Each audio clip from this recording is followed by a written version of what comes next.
all the peaks of margin 2, I don't have to go through the list of candlesticks anymore. I just have to go through this list, which is going to be much smaller. Because if I have 1,000 candlesticks, how many peaks and valleys might I have? You're not going to have a peak and a valley every other, so it's not even going to be half. It's going to be less than half, a lot less than that. So if I have 1,000 candlestick, I might end up with, let's say, I don't know, 100 peaks and valleys. So I will end up with 100 of those. And when it comes time to say, now find all the peaks and valleys of margin 4, I just go through this list and I find all the ones where the left range and the right range are at least 4. So they could be 4, they could be 5, and so on, because that means that this peak, or valley, whatever it is, has at least 4 on the left and 4 on the right. And then, for my list of peaks of 2, I'll end up with an even smaller list. This one would be in it, and this one would also be in it. Okay, but let's say this one was a 1, 5, I don't know. It would not be added to the list because it doesn't have a margin of 2.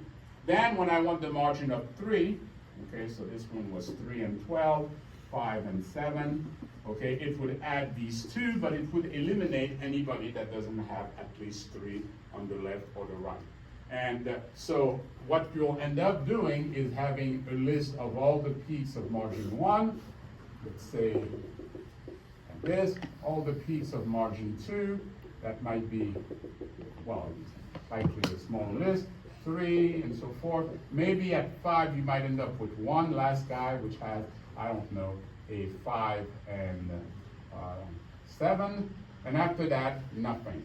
And each one of these lists can be created by scanning just the previous list. So first you get your list of ones, margin 1. From that, you can quickly get all the peaks and valleys with list from this list, so those with margin 2. And then if you say, hey, I want all the peaks and valleys with margin 3, I can scan this guy and find everybody that's got a margin of at least 3, okay? And so on, and it will reduce. And in fact, it may be so fast that you say, whoa, I want to do this right off the bat, okay? I want to read my list of candlesticks, right away calculate the list of peaks of margin 1, so I get that very first list here, and then say, get the ones for margin 2, but I don't have to go back to my list, I just start from here, keep only, so it's like a filter by range, if you want to think of it that way. Filter those so that I only keep those with margins of at least 2, and so on. Now the question becomes, well, where do I store all these lists? What kind of structure would you want to use to store this list of, how would you, I mean, this is a quick design question. So I have all these lists, and but I have 1, 2, 3, 4. So what would that be? What would be a type that would hold that? Okay, suppose I told you I want to hold a bunch of numbers. 1, Arrays. 7, 6, 5. Okay. How would you store just a bunch of numbers? What kind of Arrays. structure? Huh? Arrays. You'd say an array, but arrays are stupid. So what's Linked that? list. A list. So this would be a list of lists. Okay, it would be a list where each element would be a list. So you could make a list, and you could have a dummy first entry which has nothing. So how would you specify that? Well, you would say this is a list of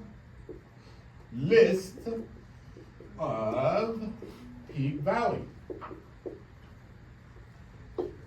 That's what this would be. A list, just like you could have a list of integers, you can have a list of whatever you want. So this would be a list of people. So now though, because it's a list, the first index, let's say you call this LL for list of lists. Okay? Well, LL0 would be the first list, which would have nothing because there's no peaks of margin 0. And LL1 would be this list. Okay? So now if you wanted to get the second element in that, you would ask for LL1, 1. Okay? LL1 takes you to the first list, and then the 1 takes you to this element. Even better than the list. Now, if you want to say, I want the list of all the margins n, what could you use? Suppose the margin did not have a number but had a string. So you would want to be able to refer something to the string and get back a list. A dictionary? A dictionary, you know that from the other thing.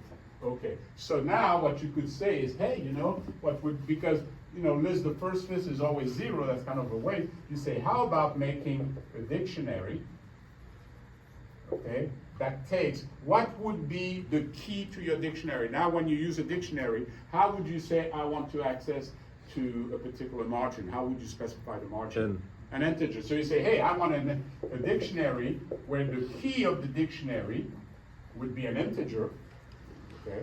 So let's say that my dictionary, okay, is a variable d. Okay.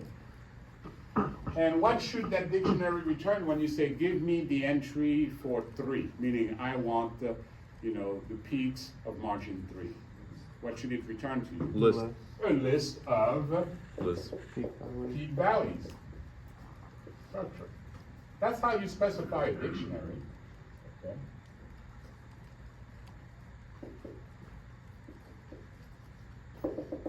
New, and what would be new would be this thing here.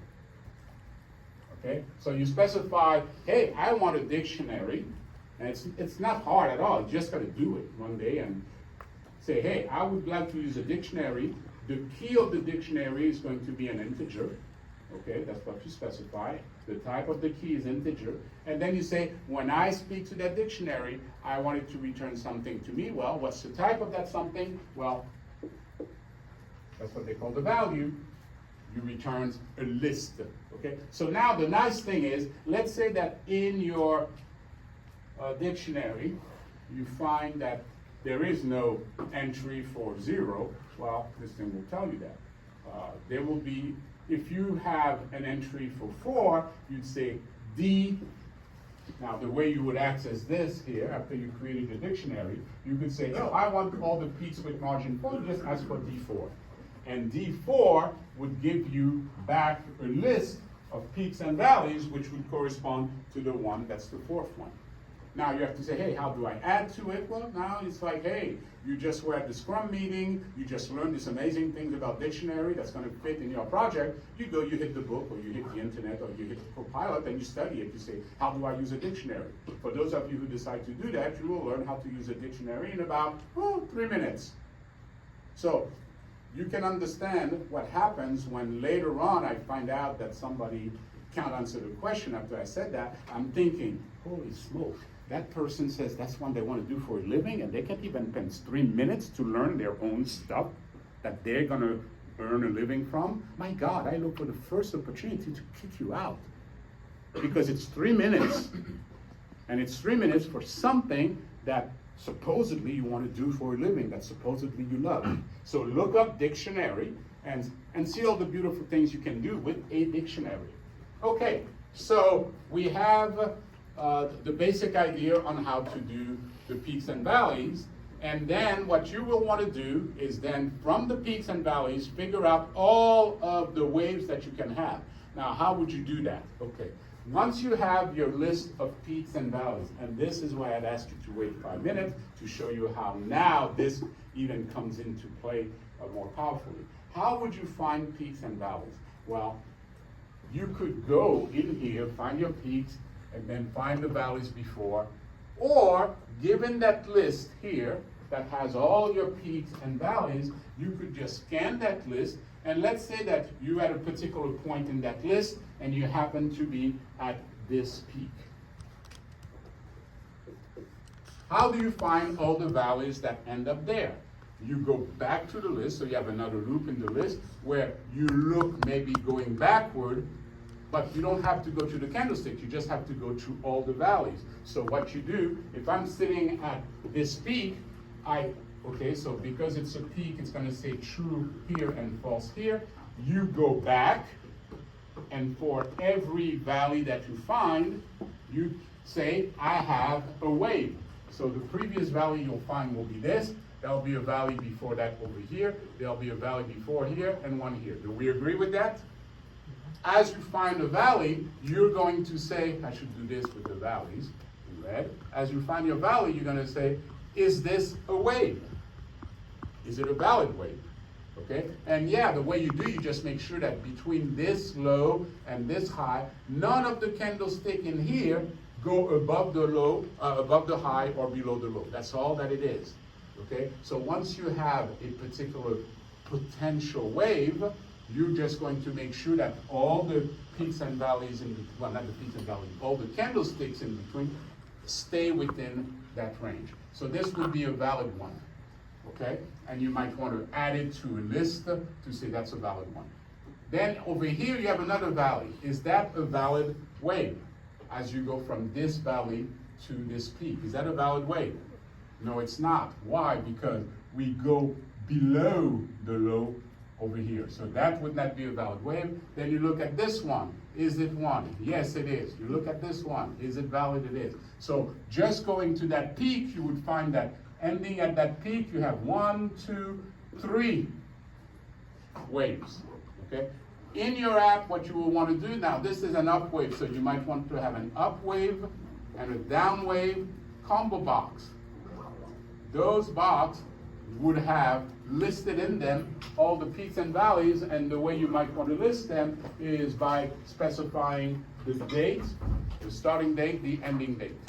Okay? And when someone clicks on those, you want to draw this. Now, when you come back from spring break, you could have studied that and know how to draw the line. It's a form of annotation, or you can learn how to draw.